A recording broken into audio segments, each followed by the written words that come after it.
ایران نے ابنائے ہرمز کی طرف متعدد ڈرونز فائر کیے ہیں۔ امریکی ٹی وی کے مطابق کم از کم 4 ڈرون امریکی طیاروں نے مار گرائے۔ ایرانی خبر ایجنسی کے مطابق ابنائے ہرمز کے قریب امریکی بحری جہازوں کی موجودگی پر وارننگ فائر کی گئی ہے۔ امریکی سینٹرل کمانڈ کے مطابق امریکی طیاروں نے 4 ایرانی ڈرونز کے جواب میں کارروائی کی، جبکہ گوروک اور جزیرہ قشم میں ریڈار تنصیبات کو نشانہ بنایا گیا۔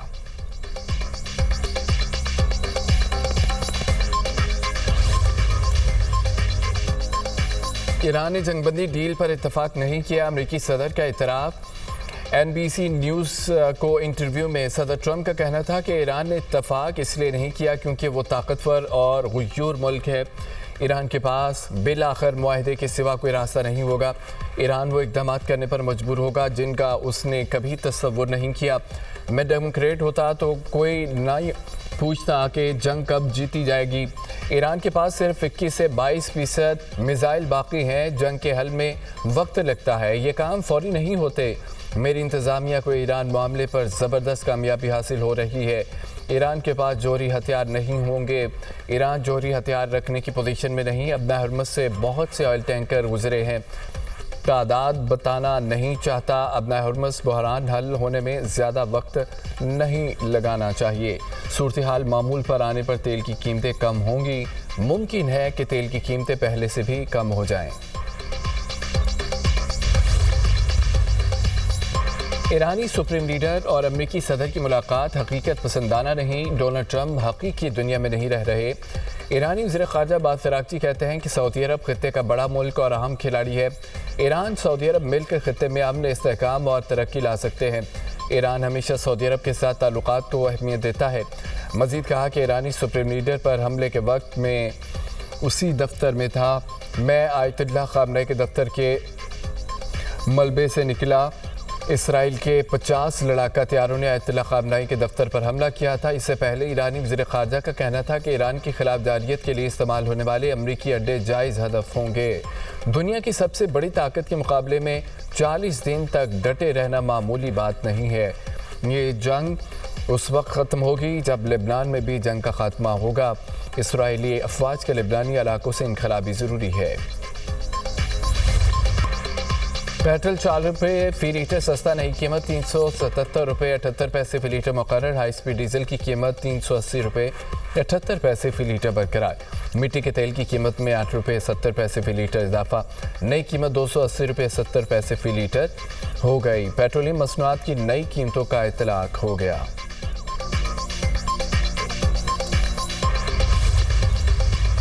حکومت یہ چھوٹے دکانداروں کے لیے فکس ٹیکس اسکیم جو آج لے کر آ رہی ہے، جس کا اعلان کری ہے، یہ ایک مشاورتی عمل کا نتیجہ رہا ہے اور تاجر تنظیموں کے، انجمن تاجران کی تنظیموں کے مطالبے کی بنیاد کے اوپر حکومت نے اس اسکیم کو لانے کا فیصلہ کیا ہے۔ اس آسان اسکیم کا اطلاق جو ہے وہ ان دکانداروں پر ہوگا جن کی سال کا ٹرن اوور یا مال فروخت 20 کروڑ روپے یا اس سے کم کی ہے۔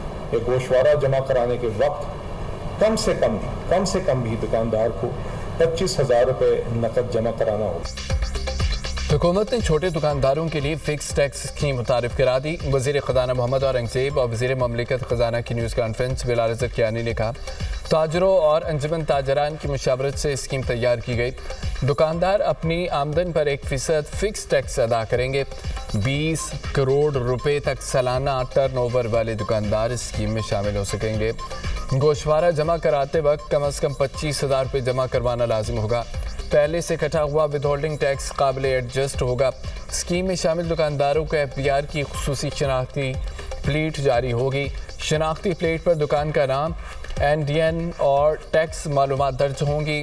QR کوڈ سکین کیے بغیر انسپیکٹر دکان میں داخل نہیں ہو سکے گا۔ اسکیم میں شامل دکانداروں کو عمومی آڈٹ سے استثناء ہوگا۔ آپ تاجروں کے ساتھ مل کر اس اسکیم کو کامیاب بنائیں گے۔ وزیر خزانہ نے کہا کہ ٹیکس نیٹ بڑھانے کے لیے یہ اہم سنگ میل ہے۔ ٹیکس نظام کو منصفانہ بنانا بہت ضروری ہے۔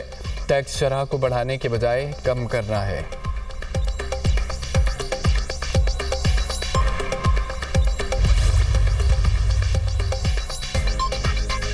جموں و کشمیر جوائنٹ عوامی ایکشن کمیٹی کا عدم تنظیم قرار۔ محکمہ داخلہ ذات کشمیر نے نوٹیفیکیشن جاری کر دیا۔ صدر آزاد کشمیر نے تنظیم کو کالعدم قرار دینے کی منظوری دے دی. تنظیم کو آزاد جموں کشمیر انسداد دہشت گردی ایکٹ 2014 کے تحت کالعدم قرار دیا گیا. Jammu Kashmir action committee, joint عوامی ایکشن کمیٹی اور عوامی ایکشن کمیٹی کے ناموں سے کام کرنے والی تنظیم فرسٹ شیڈول میں شامل. حکومت آزاد کشمیر کے مطابق تنظیم کے خلاف امن و سلامتی کو نقصان پہنچانے کے شواہد موجود ہیں. تنظیم ریاست میں انتشار پیدا کرنے میں ملوث پائی گئی. کالعدم قرار دی گئی تنظیم کے خلاف قانون کے مطابق کارروائی کی جائے گی. ریاست میں امن قانون کی عملداری اور عوامی تحفظ کو یقینی بنایا جائے گا.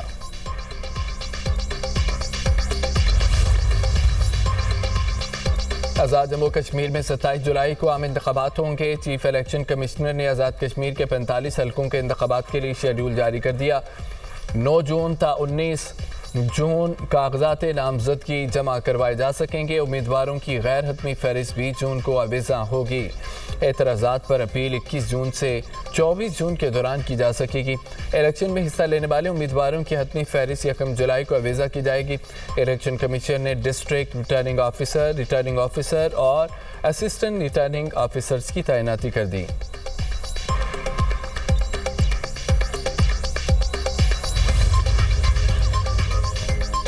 آزاد جموں کشمیر سپریم کورٹ نے حکومتی ریفرنس سماعت کے لیے منظور کر لیا. آئینی ریفرنس پر آج باقاعدہ سماعت ہوگی.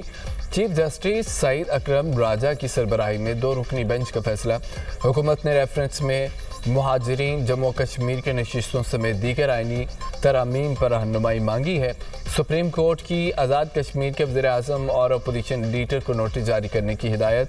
ارکان اسمبلی، بار ایسوسی ایشن سمیت تمام سٹیک ہولڈرز کو بھی نوٹس جاری.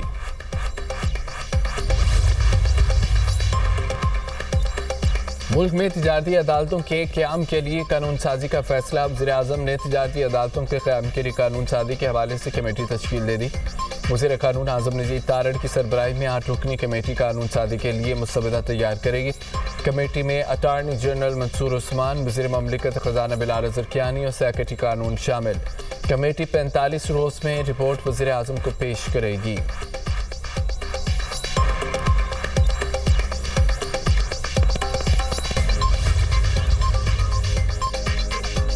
گلگت بلتستان میں انتخابی میلہ کل سجے گا. تیاریاں مکمل. الیکشن کمیشن کے مطابق گلگت بلتستان میں 24 نشستوں پر 396 امیدوار میدان میں ہیں. 7 خواتین بھی امیدوار ہیں. 266,000 امیدوار بھی انتخابی عمل کا حصہ ہوں گے. 9,58,780 ووٹرز اپنا حق رائے دہی استعمال کریں گے. مرد ووٹرز کی تعداد 5,03,772. خواتین ووٹرز کی تعداد 4,54,708 ہے. انتخابات کے لیے 1368 پولنگ سٹیشن قائم کر دیے گئے. 350 پولنگ سٹیشن حساس قرار. پولنگ سٹیشنز میں عملہ اور پولنگ کا سامان آج روانہ کیا جائے گا. انتخابات کے لیے گلگت بلتستان میں سیکیورٹی کے سخت انتظامات. گلگت بلتستان کی انتخابی مہم کے آخری روز سیاسی بارہائی. پیپلز پارٹی کا گلگت میں پاور شو. مسلم نون کی بھی ریلی. بلاول بھٹو کا گلگت بلتستان کے عوام کو حق کی حاکمیت دلوانے کا وعدہ. انتخابی جلسے سے خطاب میں بولے، پنجاب کو 18ویں ترمیم کا سب سے زیادہ فائدہ ہوا. وہ 18ویں ترمیم کا تحفظ کرنے کو تیار نہیں تو گلگت بلتستان کے عوام کو کیسے حقوق دلوائیں گے؟ تیر پر مہر لگائیں تاکہ آپ لوگوں کو حقوق دلوائیں. بلاول بھٹو کی پی ٹی آئی اور نون لیگ کے ورکرز کو پیپلز پارٹی کے قافلے کا حصہ بننے کی دعوت. کہا فیلڈ مارشل کی امن کی کوششیں کامیاب ہونے کے لیے دعا گو ہیں. امن کوششیں کامیاب ہونے سے عوام پر معاشی بوجھ کم ہوگا. مسلم لیگ نون کے رہنماؤں کا گلگت میں انتخابی جلسے سے خطاب. خواجہ سعد رفیق نے کہا کہ گلگت بلتستان کے حقوق کا مقدمہ لڑیں گے. وقت آ گیا خطے کو آئینی حقوق دیے جائیں. تمام جماعتیں گلگت بلتستان کا ماسٹر پلان تیار کریں. خرم دستگیر نے کہا گلگت بلتستان کے بلوچستان تک تمام ترقیاتی کام مسلم لیگ نون نے کرائے. لوگوں نے فیصلہ کرنا ہے کہ گلگت بلتستان کو کراچی بنانا ہے یا لاہور.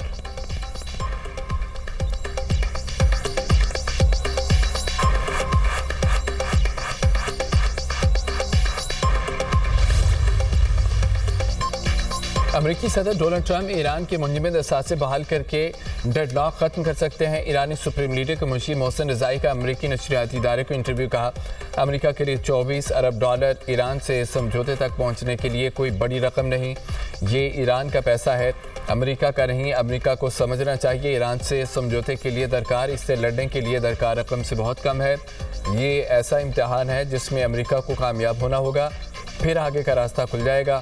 جنگ اور ناکہ بندی جاری رہی تو ایران جنگ کو بحیرہ ہند، بحیرہ احمر اور بحیرہ روم تک لے جائے گا۔ محسن رضائی نے امریکی صدر ڈونلڈ ٹرمپ اور ایرانی سپریم لیڈر مجتبیٰ خامنہئی کی ملاقات کو مسترد کر دیا۔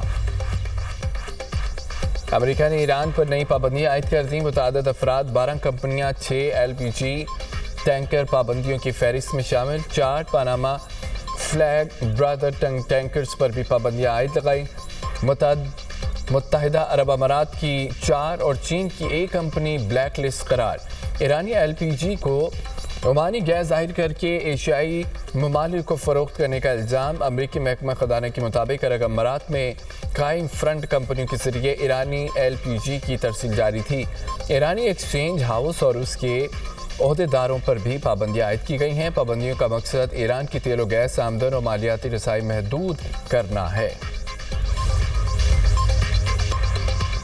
روسی صدر پیوٹن کا ایران کے عوام کو خراج تحسین، کہا کہ ایران کو داد دینی چاہیے کہ وہ اندرونی طور پر تقسیم نہیں ہوا، ایرانی سوسائٹی مسلسل مضبوط ہو رہی ہے۔ ایرانی قیادت نے عوام سے اپیل کی تھی کہ ملک کے لیے جان قربان کریں۔ 50 لاکھ افراد نے مادر وطن پر جان قربان کرنے کے لیے خود کو پیش کیا۔ یہ ہمیشہ یاد رکھنا چاہیے، نہ تو ایران نے کبھی روس سے اسلحہ مانگا اور نہ روس نے ایران کو اسلحہ دیا۔ امریکہ نے ایران کی قومی فٹ بال ٹیم کو ورلڈ کپ میں شرکت کے لیے ویزے جاری کر دیے۔ وائٹ ہاؤس حکام نے تصدیق کر دی، ایران کی فٹ بال ٹیم ورلڈ کپ میں اپنے گروپ جی کا پہلا میچ 15 جون کو نیوزی لینڈ کے خلاف کھیلے گی۔ ایرانی فٹ بال ٹیم کا لاس اینجلس میں ہی بیلجیم کی ٹیم سے مقابلہ ہوگا۔ ایرانی حکام کے مطابق امریکہ نے تکنیکی عملے کو ویزے جاری نہیں کیے۔